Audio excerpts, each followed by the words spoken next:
Hey, everyone. Happy Monday to you. I hope it was a great weekend. We're back here on Techstrong Gang, but this is a new era of Techstrong Gang. We're going to be coming at you every day this week because we're going to 5 days a week on Techstrong Gang, except for July 4th, which is just coming up, and we'll be off for July 4th and 5th. Otherwise, you'll see us every day here on Techstrong Gang.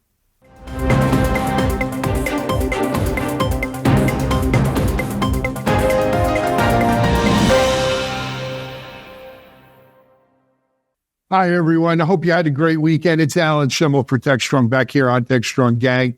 We've got an interesting lineup of gang members as well as some great topics we're going to be covering. We're going to talk a little FinOps. I don't know if it's fun, but FinOps, it's hard to make that fun. We're going to talk a little bit about Gen AI and Anthropic, kind of movement. Anthropic anxiety is what we're calling it. And then we're going to, lucky enough, we had Mitchell out in Berlin and for the SUSE Con. And we're going to hear a little bit about, SUSE just ain't Linux no more. But before we do, let me introduce you to our gang members. As I mentioned, Mitchell is back from Berlin. He's back at sitting up high in the Rocky Mountains. I don't know if he's high or not.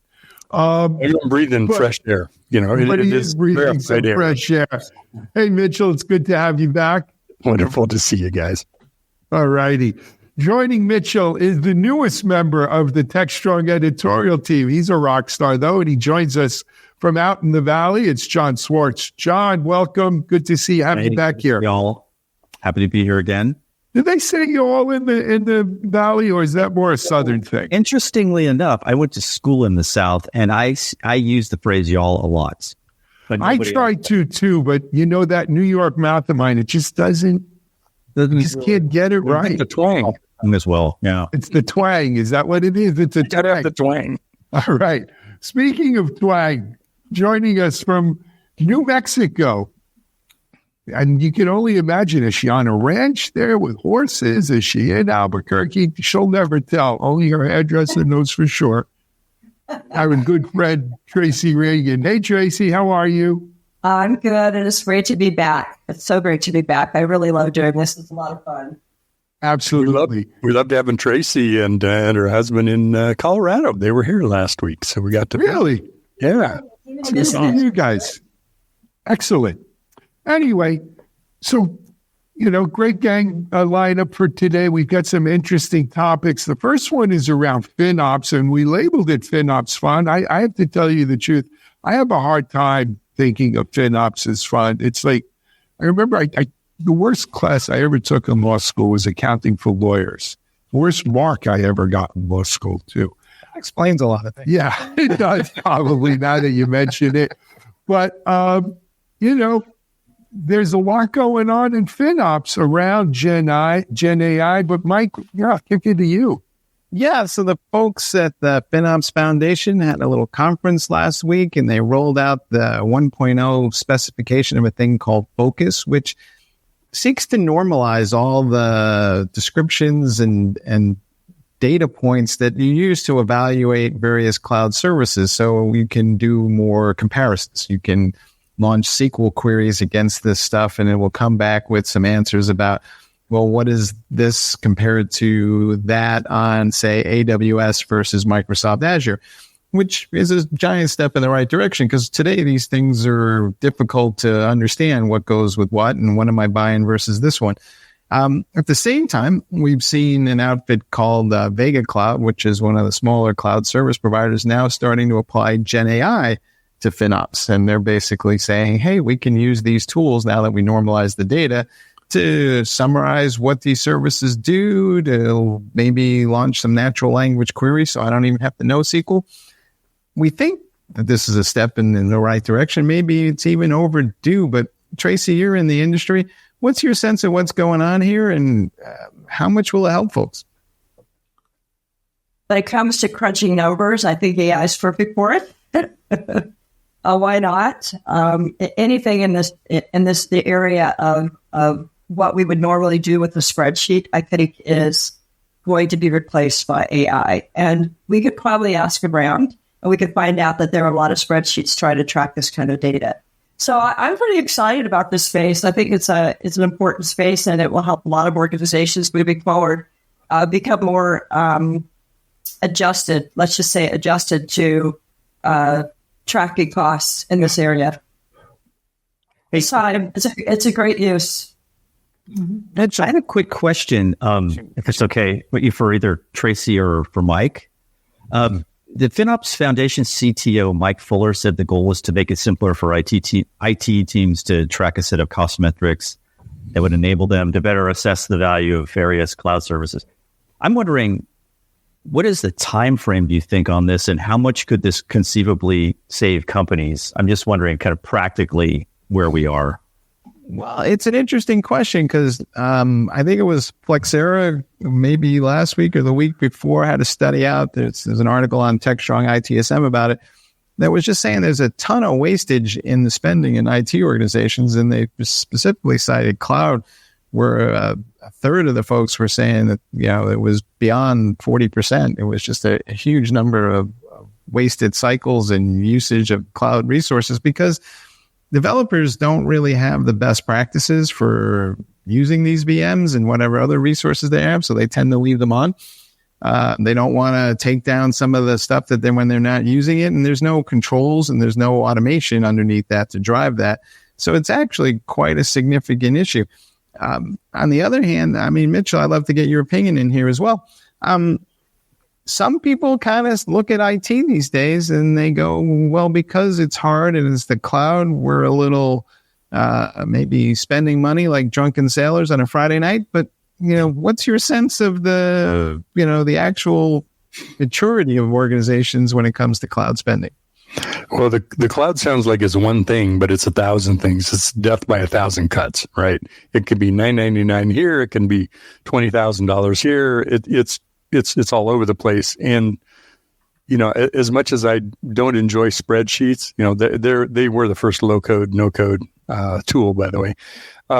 So much of our business runs on that. But what is all that stuff? A financial person's not going to know. They need to know, is this equivalent to that? And can I get by with this instead of that? That sort of analysis is what they have to work with the IT team to do. And the problem is you have to just ride herd on it constantly. That's why I think it's an ops part of FinOps.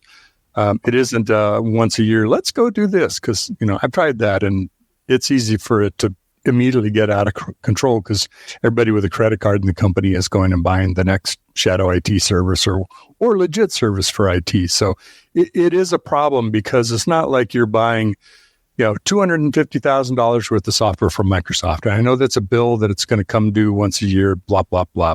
Well, when it's usage-based and it's a whole bunch of different services that don't aggregate into one contract, it's much tougher to track and understand what it is. As developers, we don't want to spend the time doing that.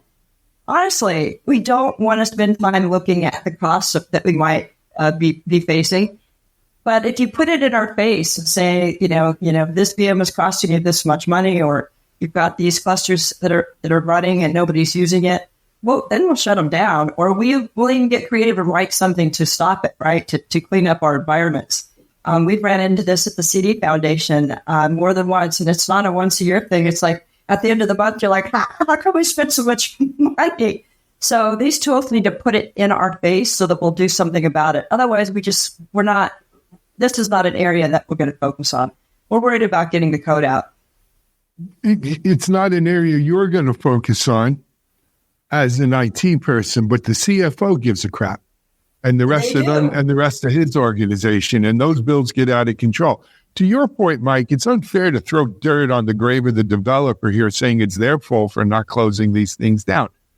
It's an ops issue, right? And it's a platform engineering issue. If you design your platform right, you would think as part of ops, things are being monitored, and when they're not being used, they're being optimized.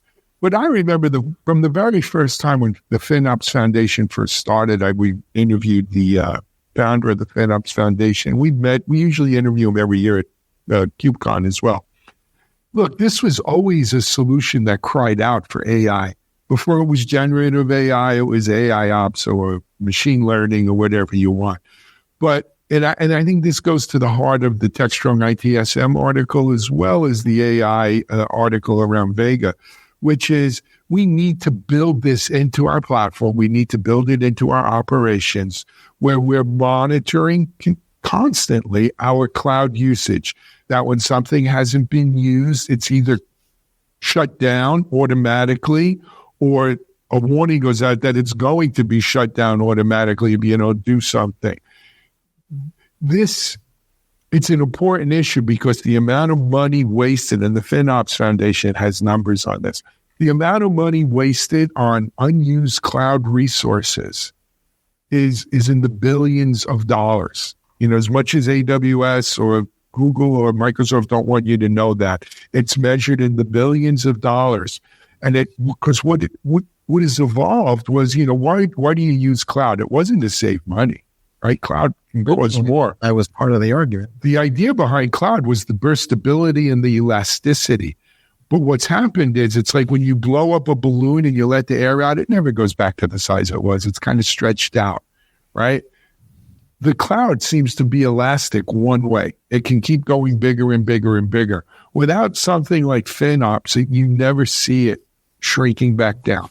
I think FinOps, I was just going to jump in. I think FinOps ultimately is kind of the Rocket Money of managing the cloud, right? If you're familiar with the Rocket Money app, that's one of those. You've got 3 subscriptions to Netflix. Do you need 3? Why don't you cancel 2 of them and just have 1? Or you have all these things in your kind of spending, but of course in a much more complex. I think, Alan, to your point about the cloud is elastic, but it also led to the elastic wallet for organizations, which is it balloons too, and it doesn't shrink down in size unless you force it to go down. John, did it surprise you to find out that AWS and Google and Microsoft and most recently Oracle are all on board for this program? Because theoretically they might lose money. It seems counterintuitive to me, right? But there's this classic tension that's here where the IT teams trying to reduce cost during an economic headwinds, while at the same time they can't compare the cost of the cloud services accurately. It seems counter to me. I'm not sure what the rationale would be. What do you think? I'll tell you what I think. I think Microsoft and the rest of them want to embrace and extend FinOps, right? And you know what that means. So, yes, what do you want them to say? No, we're against FinOps right, because we want people wasting money with us. No, of course not. We want every dollar to deliver maximum value to our customers. Well, the dirty secret, too, is that's how you upgrade people, right? Oh, that's the old version of that. So you need to get on this, too. Exactly. That's why that has 5 new things. These companies are notoriously good at speaking everything to everyone with an ulterior motive. I mean, it makes a lot of sense. Hey, if they were really serious about it, you know what they should do? Make their bills easier to read. Did you ever read your cloud bill? It's worse than your cell phone bill. That seems to be a trend, though, in tech, right? It's really hard to understand the terms of service. The bill, it's hard to cancel out of a service. We talked about this about Adobe. This is tried and true and something that they have done for years, and they don't seem to be in any rush to reverse. Well, they keep it up. The government's going to have to get involved. It is. Uh-oh. That was yesterday's show. Sorry. Yeah. State of California show. You see, there's a self-preservation there as well. There's companies who are starting to look at those bills and saying, gee, should we really be using AWS or Azure? Or the cloud in general. Yeah. So there's some self-preservation because I'm guessing that there's some big CFOs of big companies complaining about those bills. Right. I think maybe they've been caught. They've been caught now, and tools like Vega Cloud is going to expose it and make it easier for us to manage it. Yeah, they're like the Microsoft's Amazon. They're trying to mollify the people with the pitchforks right now, right? They do that not just in this area, but across the board when it comes to security or it comes to have their hands caught in the cookie jar with Brad Smith recently at Microsoft. I mean, not to go off path, but this guy was the white knight of why tech should be so much better about protecting the rights of individuals, and yet then he's testifying just along those lines as well. So, anyway, well, that was a previous show. But Tracy, I wanted to ask you a question. Do you think that this is something we're going to like trust AWS and Google and Microsoft to surface, or is this going to have to be some third party is going to step in here and use all this data to present something in a way that we can compare and contrast and make some sort of rational decision? I think it's going to be third parties. Absolutely. This is a marketplace, and it'll be third parties. I don't think that the big three are going to push too hard. No, and I think that's the whole rationale behind the FinOps Foundation. And, if we didn't say it, I want to say it here. The FinOps Foundation's done a great job, right? It's part of Linux Foundation. They really have surfaced this issue. They've done a good job of, getting most of the vendors in this space on board and kind of raise the visibility of this. And it's, and then there's this whole movement around, rebounding off the cloud, reparation, and moving back to the data center because perhaps it is cheaper than that. Well, it's also driven by where the data is, and a lot of these AI models need to go where the data is, and the data is still sitting on premise. No, but a lot of people are immigrating, or not immigrating, repatriating off the cloud back to the data center because of cost, of security, of political, regulatory that you got to keep, you got to know where your data is and stuff. Granted, there's a problem that, more than 50% of data is not in the cloud to begin with. But what is in the cloud, there is kind of like people immigrating or, moving to Florida, but there's a steady stream of people moving out of Florida once they find out what goes on here. And it's the same thing with the cloud. I agree, Alan. I think that's going to be... That's the Florida or the cloud? On the cloud. Okay. Exactly. I'm not actual opinion about Florida. All good. Anyway, hey, I think we've beaten this one. We could have our AI people look to make this more efficient, but you should pay attention to your cloud bill. You can do that right now while we take a quick break, but hurry back because we're going to talk about Anthropic next.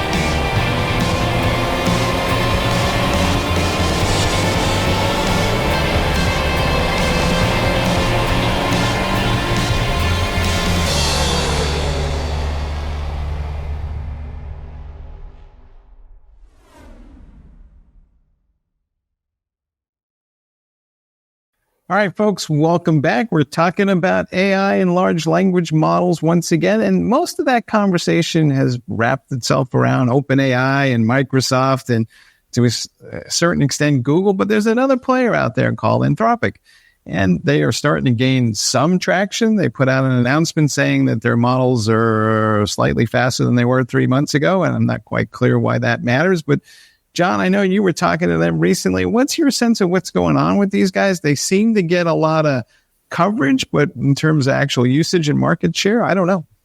Yeah, no, it seems more of a market ploy than anything else. I've been reading a lot of books recently about the Cold War, and when I saw what Anthropic was doing, it kind of reminds me of this digital version of the nuclear arms race war, where there's the space war, that there's breathless claims about speed, distance, stockpiles. I mean, in a sense, this is about establishing bragging rights and companies leapfrogging one another based on their claims of better speed.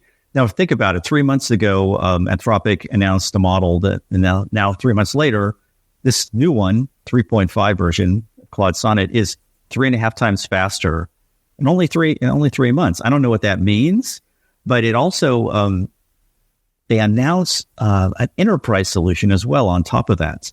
So they're, in a sense, making these announcements from blogs with canned executive quotes.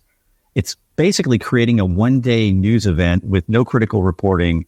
In a sense, it buys you part of a news cycle for a couple of days until the next claim comes along. So, maybe next week OpenAI leapfrogs them. And I think this kind of plays into this skepticism a lot of us have, including consumers and businesses, about the evolution of AI. We don't know truly how much faster or how much more efficient this system is going to be. I mean, Anthropic says that you can do a free user case of the latest version, but in a limited capacity. So I don't know what conclusions you can draw from that. I just see this as part of the AI hype cycle, and it's something we're going to probably grow accustomed to and probably tired of in the next several months. I'm just waiting for the next announcement. So, John, I agree with you. When I read your article, that was the first thing that popped in my mind is the space race, right? Who sent the first chip in? Who what was the first chip to use Gen AI? And was it a dog, a woman? And, and we got this Sputnik thing going on. But the fact of the matter is, look, when it comes to Anthropic, they are kind of a dark horse, even though, look, they've taken money from, I think, Google and AWS, right? AWS, I thought, was putting a lot of wood behind Anthropic. But Brad Feld, who all the venture-backed startups I ever started, Brad was a key investor, and he always used to say, if you're not in the top 3 of any given market and you can't get to the top 3, get the hell out. Right. And I think that's what you're seeing here in Anthropic. You've got OpenAI, you got Google, they're not going anywhere. Apple's now come out with Apple Intelligence. How much of that is truly Apple, I don't know. But Anthropic looks like the 4th horse coming at the head of the stretch here. And if you're not in the top 3, get the hell out. Brad stole that from Jack Welch, who said that at GE originally, and after he retired, who's Jack Welch? After he retired, wrote a book and recanted that statement. So I think specifically when it comes to tech, and you look at exits, it's Jack Welch was talking about business in general, but I think when Brad used to talk about it just in terms of liquidity events, right? He's talking about multiples and what the right. The relevance. The top 3 make the most for investors.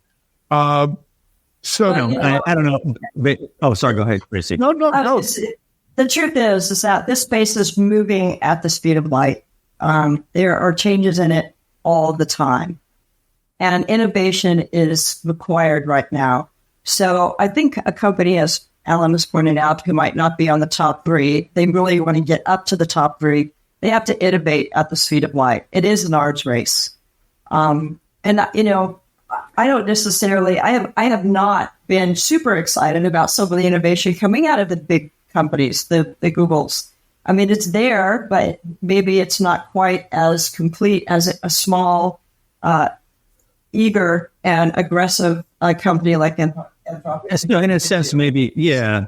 So in a sense, Anthropic puts pressure on them to maybe jostle them out of their current state, or maybe Anthropic is angling for some sort of exit strategy. I don't know.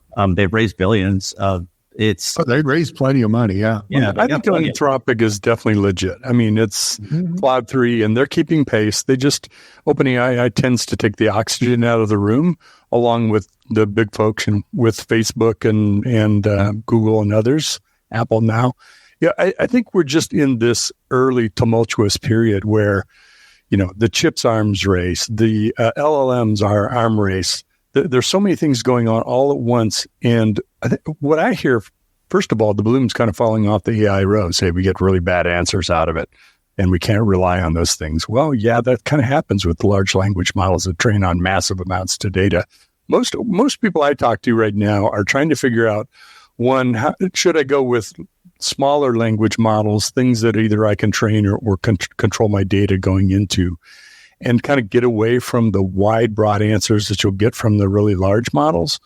And also looking at how do I truly run this in production and move from science experiment to pilot to early production applications of AI with specifically Gen AI. So we're still in I don't even know which road to drive on yet, more or less how to drive this car. Yeah, no, I agree, Mitch. John Willis was on the show a couple of weeks ago, and he was raising a similar point. And he said, though, ultimately it comes down to who's going to make it easy for me, the developer, to use this stuff, not how fast it is, because, he was going through all the lists and he was saying the reason he uses Microsoft and OpenAI is that it's simple compared to everything else. And maybe these guys are focused on, I got a faster LLM, but maybe they're not focused on developers. Right. Maybe not on the right. AI has a lot of applications. But I'll tell you something else, though. I'll speak on behalf of DevOps.com. What's the matter with more frequent releases? I was just going to say that. 10x our AI, right? 10 deliveries a day. I was saying we're complaining about it waiting 3 months for a release. I'm thinking, why did it take 3 months? Since when do we do that around here? We want enough more for DevOps, is enough for AI. I think I'm all for the more releases, but I feel like whenever somebody stands up and starts making claims about their performance, they're trying to hide some other anxiety they have, if you follow me. Well, when I was in the web hosting business back in the mid to late 90s, it was all about speeds and feeds, right? Because back then, when you dialed in, you literally still dialed in. It wasn't, she made that the modem noise. But that's how much, how big did I have a T1? Well, maybe it was fractional, but I still called it a T1. And then oh my God, you only got a T1, I got a T3, right? And we're going to host you on a T3 on a Sun Ultra Spark 10 times 2 and, all of these things. And that's how, that was the only distinguishing factor in the hosting. 45 megabits, by the way, a T3 is today. That's nothing special. Well, back then it was like $40,000 a month. I remember I had to buy it. They were $45,000 a month for a T3 line. And same thing in cars, right? I've got a V8. Well, I got a turbocharged V8 with a super duper. And, I think this is the natural. What you're describing is a commodity. So, John, I think AI is a commodity. Have LLMs become a commodity, John? It sure has. Yeah. I mean, I'm just going back to just when you consistently make claims, though, it kind of makes the previous news obsolete. So it kind of begs the question, I think, as you said, Mike, maybe they're kind of papering over something or a deficiency in something else they're doing. I don't know. I just am somewhat skeptical of companies that make claims only to say, "Oh, wait, never mind. We're going to make this claim now." I think even going back to the space race and that analogy is back then there were a lot of claims too that kind of were gross exaggerations. So anyway, I'm just coming with a skeptical point of view and wondering maybe what they said 3 months ago they were going to do this in 3 months, and then that would be more of an achievement. I don't know. Well, the original point about I think the news cycle is a lot of what's driving this, right? You're capturing a few hours of attention, and you just want to stay on the map, and so you're coming up with ways of it's horse race numbers. Let me talk about this performance or this number. Exactly. Some operations of a chip or whatever. And in the end of the day, that's not really meaningful to people, but it gets your name in front of them. That's exactly. So I was looking at the coverage they got. They got great coverage. A Fast Company with The Verge, Reuters. We did something. That's what it's about. It's just like they can't buy that amount of publicity. It was totally filtered through them. And they got 20 minutes on the gag. Hey, Robert's going to go to the moon, not because it's easy, but because it's hard. Oh, God. Nice JFK. Nice JFK, Alan. A little JFK, exactly. Anyway, let's take a break. We've given Anthropic more than their 15 minutes that they would do. We're going to come back. Mitchell's just back from Berlin, as we mentioned. SUSE has done wow. They're sprawling. Well, I'm going to leave it to Mitchell to tell us what SUSE is doing. We'll be back in a minute. DevOps.com is the #1 online destination for DevOps education and community building. DevOps.com covers all aspects of DevOps, including DevOps best practices and tools, DevOps culture, DevSecOps, business impact, continuous testing, continuous delivery, and more. DevOps.com has the largest collection of original DevOps content, featuring breaking news, blog posts, podcasts, and more. Visit www.devops.com to learn more. DevOps.com, where the world meets DevOps. All right, folks, we're back. And as promised, we're talking about SUSE, which has kind of been wandering the proverbial IT desert for a long time now. They got bought by Novell. Novell handed them off to Attachmate. Attachmate handed them off to Micro Focus. Then they got sold to a bunch of VCs.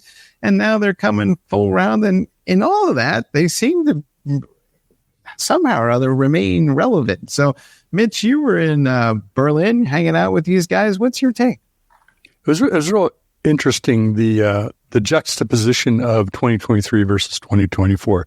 2023, Dirk Peter van Leeuwen was brand new. He literally was there for a few weeks, and he's up there as the CEO of SUSE talking about not really knowing yet exactly what he's going to do. I'm sure he had some plans, but he wasn't talking about it publicly. In 1 year, let me just talk about SUSE in general. In 1 year, the vibe and the message and how folks are executing has really changed drastically. Frankly, I think private equity firms will do that to you. One, new leadership and changing leadership will also do that to you. Last year was a lot of kind of this silo product, this silo product, this silo product. Not saying they're really truly silos, but they're just kind of going through, here's what the individual cards in the deck are. This year, they were playing a game with the cards, meaning there was all kind of interconnected. And I'll talk about that in terms of what the releases are. But there's a new energy there. I think a lot of it was around the StateStack announcement and the AI announcements. But to be honest with you, I don't think those things would have been as relevant without SUSE changing or evolving to a more cohesive, execution-focused organization. So let me talk about some of the announcements. I'm not going to go through all of them because every product kind of had their point release. They did extend set the on Service Pack 16, I think it was, for SUSE Enterprise Linux to 2037. So they clearly set a time horizon. They're all about the production environment of Linux. That's their strength. We're trustworthy. We're reliable. We'll go take the hits and keep on hitting, keep on going. And also there was an announcement about SUSE Liberty, which is back to the Red Hat Linux Enterprise that they forked, and this is their support for it for CentOS 7, which is end of life, I think, in a month or two. But when you step back, the kind of big announcements, and there were others, the big announcements were about the AI platform. I call it a platform. They didn't call that. They call it SUSE AI, not surprisingly. But Pilar Santa Maria is the person that came over from Google. She was running cloud for EMEA.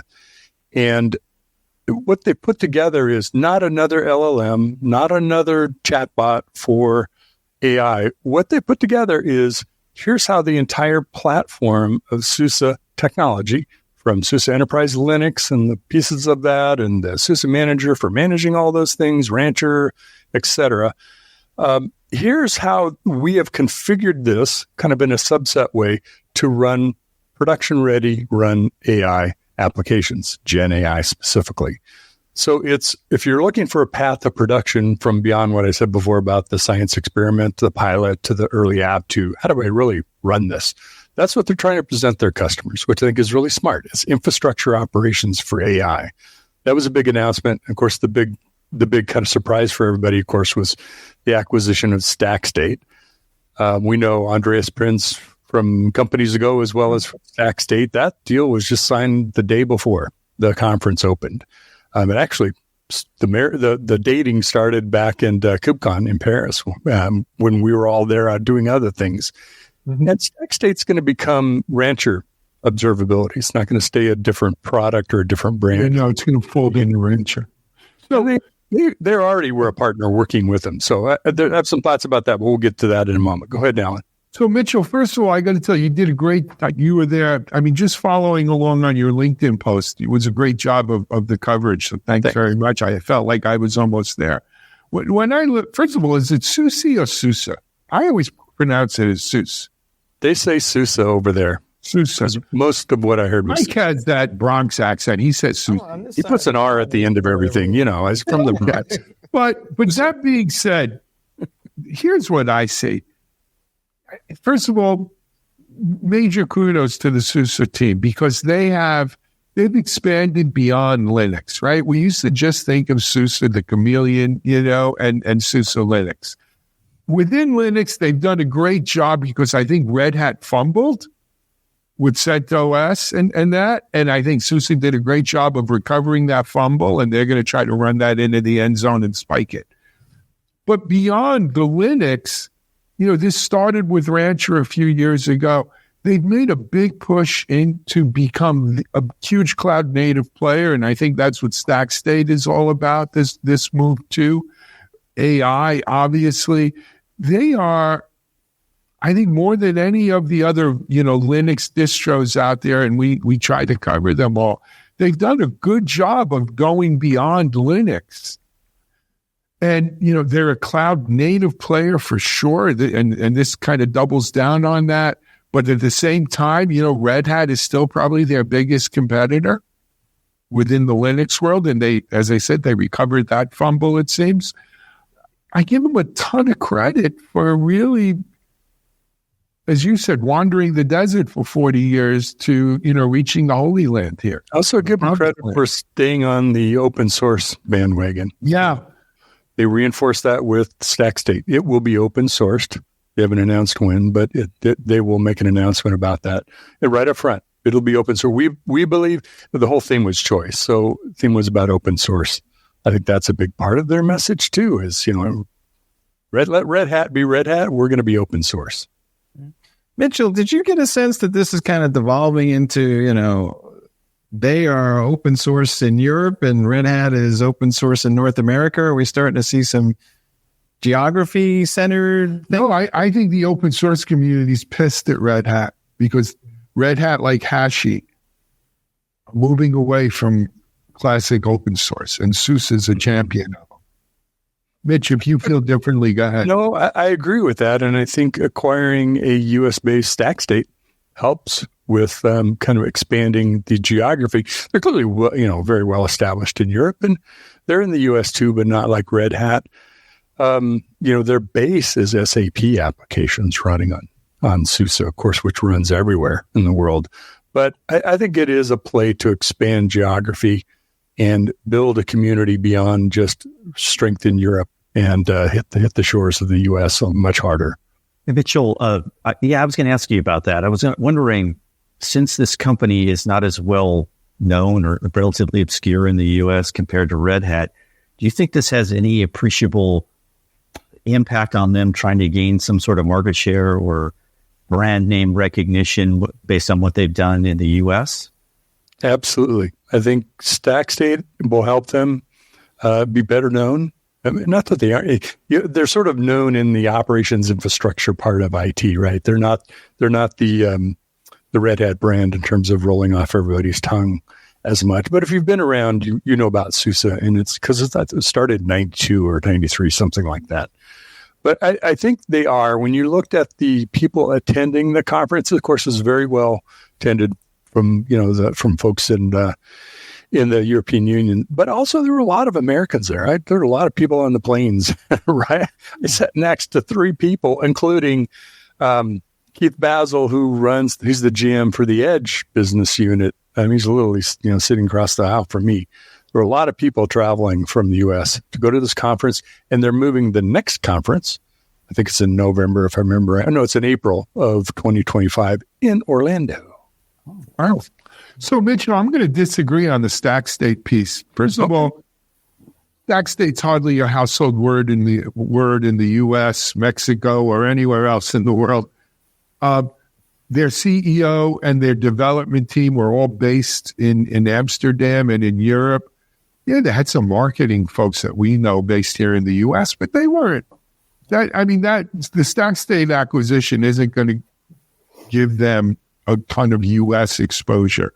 I think, quite frankly, Red Hat fumbled, right? This CentOS and Red Hat Enterprise Linux thing and changing of some of the licenses has given SUSE and maybe Canonical and some of the other open source players an opening, a seam that they're going to try to exploit. And I think SUSE's messaging is dead on it. Mitchell, they gave it to you and you repeated it. I'm trying to remember exactly what you said. But when you said something about, they're the true champions of open source and Red Hat can do what they want or whatever. Yeah, let Red Hat be Red Hat. Let Red Hat be Red Hat. And the message there is Red Hat's not really true open source engine. Well, here's what I meant about, I know StackState is definitely, based in Europe. What I meant by that is it changes the conversation, right? We're not just talking about Rancher and SUSE, because there's a lot of other piece parts to SUSE, products, if you will, but we don't talk about those things as much. Now we're going to talk about observability, which is a big topic on our agenda, right? Whether you're talking about Splunk or Sumo or anybody else. And I think it elevates StackState.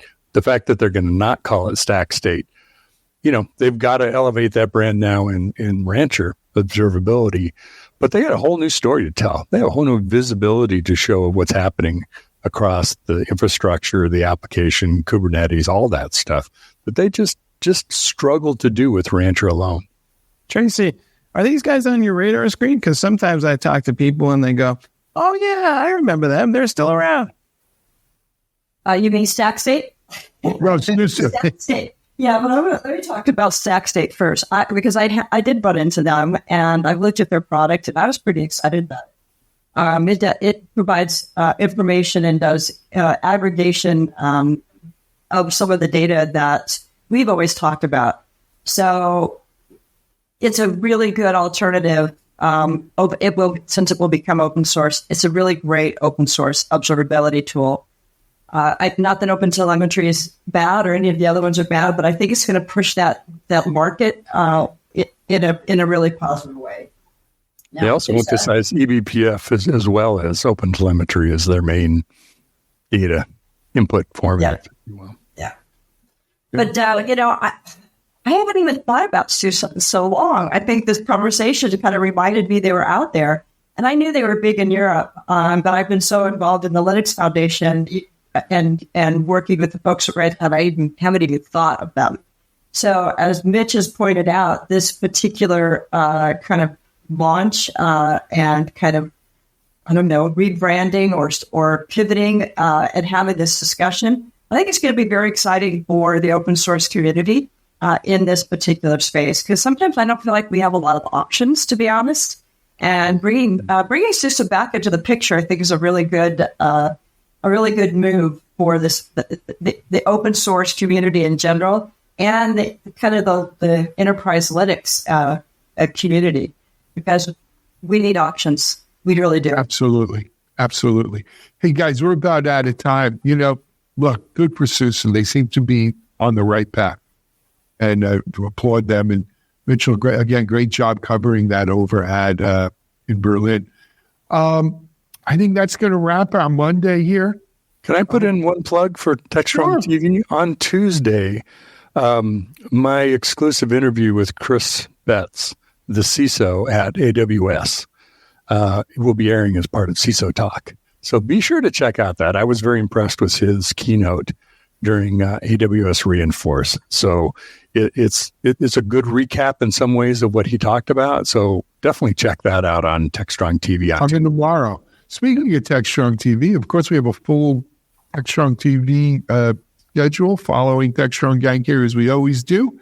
We're going to be we have been adding some new features to the gang too. We have kind of a weekly session from our friend Bob Russelman, Roll Bob, too. A couple more coming behind. We have a couple more. And then we also have Ira Winkler, security personality extraordinaire, who's going to be doing his own little episode as part of the gang here called Bite Me. And if you know Ira, you can imagine. And then John's going to do a little report from the Valley. Yes, John's going to be doing a Valley. We're going to 5 days a week. We've got a lot of great new content coming your way. Stay tuned for it on Techstrong TV and the Techstrong Gang. But for now, John, Tracy, Mitchell, Mike, thanks very much. This is Alan Schimmel for Techstrong, and you just watched the Techstrong Gang. SecurityBoulevard.com is the leading resource for news, analysis, and education on challenges facing the cybersecurity industry.